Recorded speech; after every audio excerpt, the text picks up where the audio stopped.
And we're back, guys. Welcome to Tennis in a Minute. I'm your host, Good Energy. Excuse the voice. I'm a little bit under the weather. Being in New York all week, that will do it to you. But we're going to take a look at a topic that's gaining a lot of attention. And I figured I'd give my 2 cents. Why not, right? Ticket prices to the U.S. Open.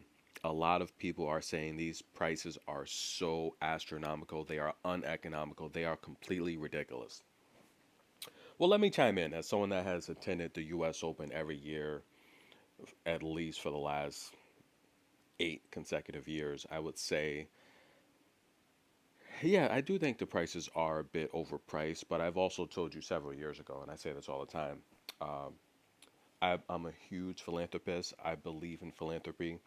We donate a lot to a lot of tennis organizations as well as St. Jude. That is probably my favorite organization to give to because they help so many children and it's such a beautiful thing. But every year around January, February, we get discounted tickets to attend the U.S. Open. So first of all, you want to buy them early, but you want to kind of get in with, any of these tennis organizations where you can donate. They will, especially if they're related to the U.S. Open or any of the New York tennis organizations, um, then they'll give you the option to purchase U.S. Open tickets in January. So you can do that at a much discounted rate. When it comes to purchasing tickets to these events, especially if we're talking about Arthur Ashe or Louis Armstrong Arena, as we take a look at U.S. Open champion from 21, Emma Raducanu, ladies and gentlemen. What an amazing champion. But yeah, if you wait to the last minute, you're going to, especially if you get someone that's hot or very popular, you're going to pay a lot more than if you buy them, prior. So you always want to purchase your tickets early. For example, let's take a look at the Olympics. So to attend the tennis matches at the Olympics in Paris, two tickets cost us about $500, but I didn't necessarily know I was going to Paris. If I would have purchased them previously, I could have got them at probably half that rate. So you do want to purchase your tickets early. If you wait till the last minute, you're going to overpay. The only way you'll save at the last minute is if a top star is injured or eliminated, then the ticket prices will drop. So if you're ever looking at an event and the ticket prices start to drop, then there's probably going to be an upset or someone's, a top star or top seed is just not going to make the next round. But definitely want to buy them early. In terms of this year's prices, I will say the outrage, the public outrage, has helped because now they're dropping. Yes, yes, the ticket prices are dropping, which is insane.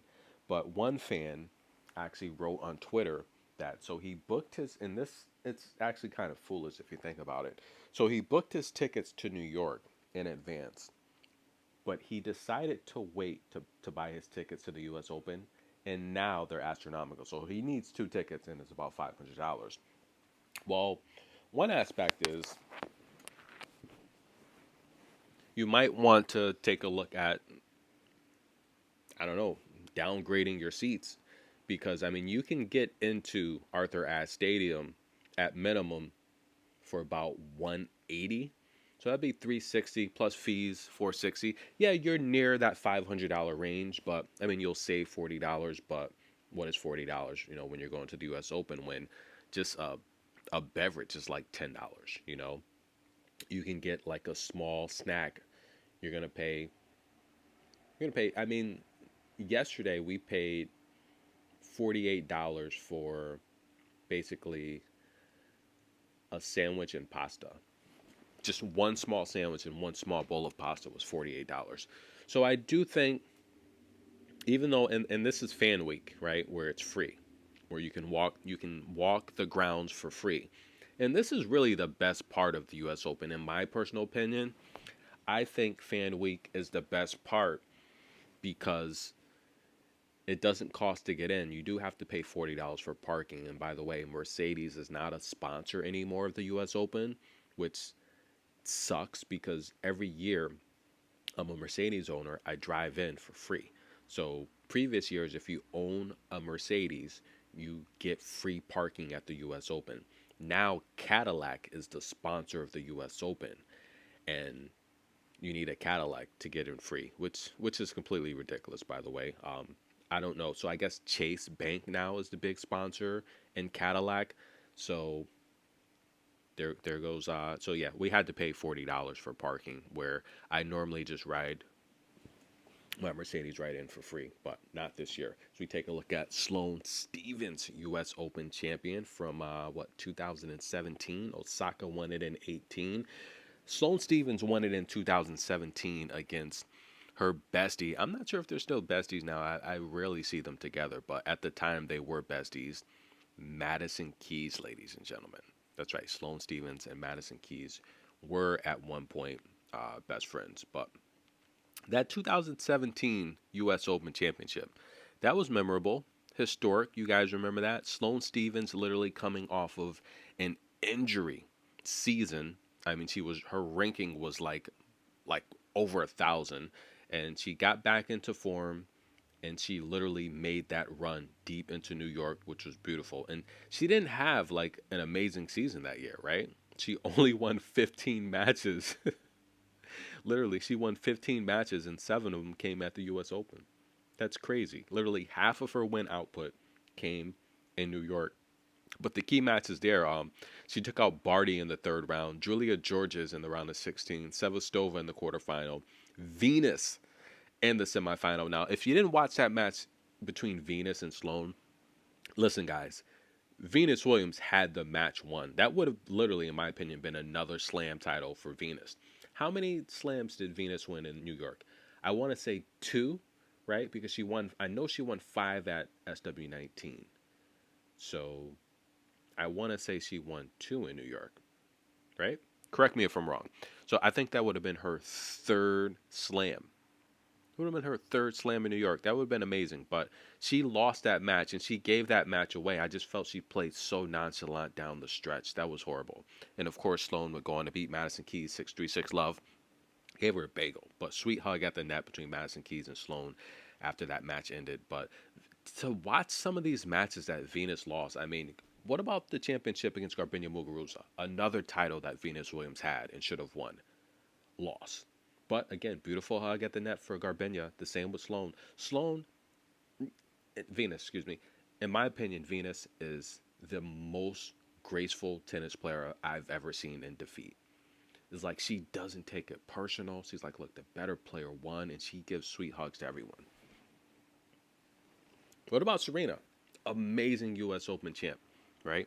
Now, a couple years ago when Serena had that retirement party, if you were complaining about ticket prices now, well, it was at least $400 for the worst seat in the house to see Serena's farewell. They gave us a nice like card. We had to hold them up, and if you look at the big screen, it said, I don't know if I remember, it said "We love you, Serena," something like that. I still have that card, by the way. It's a collectible, and I'm never giving it away.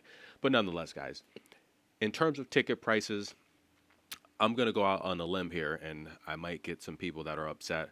I think they're comparable to the price they've always been. Now, I do also think with Ons pulling out, and I just think the state of the tour, I think it may do justice to lower the prices, but they're about the same, guys. I buy them every year, and they are about the same.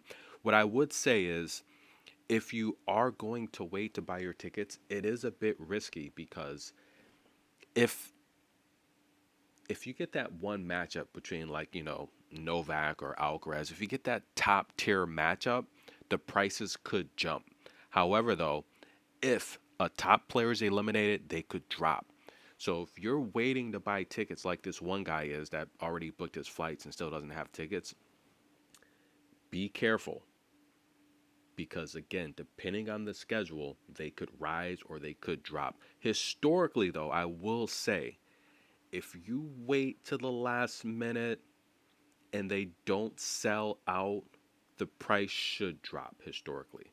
Now, there's other apps, like there's a Game Time app that if you really, really want to wait, you could wait till the start of the match, and then the Game Time app, if you buy tickets from there, you will get them at a discounted rate. But again, like if you're going to a match, you want to enjoy yourself. You want to get there early, get your food and beverage, sit down, enjoy the intro, watch the warm up. So, my personal opinion, you're not going to save much money by waiting. So just buy your tickets early. That's the best thing. If you're planning a trip to New York and the US Open 3 4 months in advance, you should find a way to get your tickets early. It's as simple as that. The last thing you want to worry about is getting to New York and not have tickets. That's a nightmare. But again, guys, for those that don't want to pay at all, don't forget about Fan Week, right? That's the entire week of qualifiers. It's free. You can walk the grounds. You can experience the excitement of seeing all these players from all around the world come to New York. And my personal opinion, as someone that covers tennis, I kind of think that's what it's all about. Just seeing these players with a dream to get into the main draw. And nowadays, I have more fun during Fan Week, just watching all the players that want a shot to get into the draw. And then you can also enjoy the food and dining, and you don't have to pay anything. So don't forget about Fan Week, okay, guys. And for that guy that didn't have tickets, he's in New York complaining all over the internet. If you didn't go to Fan Week, then you missed a really, really great round, 3 rounds of qualifiers. But nonetheless, my personal opinion, I think ticket prices, they're about the same as they've always been. And in actuality, they've actually come down a little bit in price as well. So enjoy the US Open if you're going, have fun. And that is Venus Williams, US Open champion, two time. And that is, who's that? Chris Everett. Now, Chris Everett, she's been defending Iga a lot lately. We have another story where